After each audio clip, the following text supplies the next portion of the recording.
ना संघर्ष हो ना तकलीफ हो, ना संघर्ष हो ना तकलीफ हो, फिर क्या मजा है जीवन जीने में। बड़े बड़े तूफान भी थम जाते हैं जब जीत के लिए आग लगी हो सीने में। बच्चेगण ध्यान देंगे, ये नागरिक शास्त्र का जो विषय क्षेत्र है या जो नागरिक शास्त्र का जो पठन पाठन है, ये 6 क्लास से लेकर और अंतिम क्षणों तक ये चलती रहती है। जैसे छठा से लेकर लगभग 12th क्लास तक, 12th से आगे भी जाइएगा ऑनर्स क्लास में इसकी पढ़ाई होती है, एमए में इसकी पढ़ाई होती है, और ये हर क्षेत्र में जो है नागरिक शास्त्र अपना जो है बाहुबली दिखाने का प्रयास करते हैं। आज हम इन्हीं शब्दों के साथ जो है नागरिक शास्त्र के बारे में कुछ जो है परिभाषा को प्रस्तुत करने जा रहे हैं। जैसे कि नागरिक शास्त्र वह विज्ञान, नागरिक शास्त्र वह राजनीतिक विज्ञान है जो संभव सर्वोत्तम जीवन की दशाओं का अध्ययन कराता है।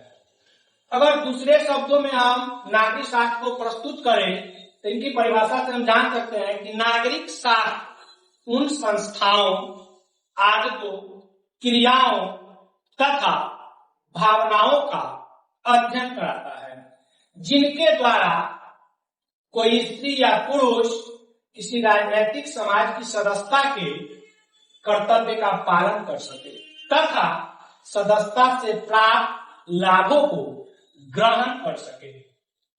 अब बात रह गई कि नागरिक शास्त्र के जनक कौन है।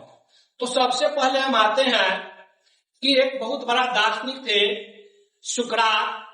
सुकरात के जो शिष्य हुए वो प्लेटो हुए और उनके जो शिष्य थे यूनान के दार्शनिक अरस्तु। नागरिक शास्त्र के जनक जो है अरस्तु को माना जाता है। और बात रह गया कि नागरिक शास्त्र के विषय क्षेत्र क्या है, तो उनके बारे में हम आपको बारी बारी से बताते हैं। पहला है तीनों कालों का अध्ययन। अगर हम नागरिक शास्त्र का पठन पाठन करते हैं तब भूतकाल, वर्तमान काल एवं भविष्य काल के बारे में भी जानकारी प्राप्त कर सकते हैं। दूसरा है मानव का अध्ययन। तीसरा है अधिकार तथा कर्तव्यों का अध्ययन। अगर इंसान अगर नागरिक शास्त्र अगर पढ़ते हैं तो अपने अधिकार के बारे में जान सकते हैं, अपने कर्तव्य अर्थात अपने कर्तव्यों का पालन कर सकते हैं। तीसरा है समाज का अध्ययन। अगर नागरिक शास्त्र पढ़ते हैं तो हम समाज के बारे में विशेष जानकारी प्राप्त कर सकते हैं। पांचवा है राज्य तथा सरकार का अध्ययन। छठा है संविधान का अध्ययन।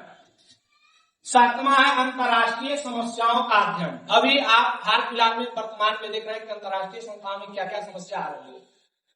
अंतर्राष्ट्रीय संगठनों का अध्ययन। और नौवां है लोकतांत्रिक व्यवस्थाओं का अध्ययन।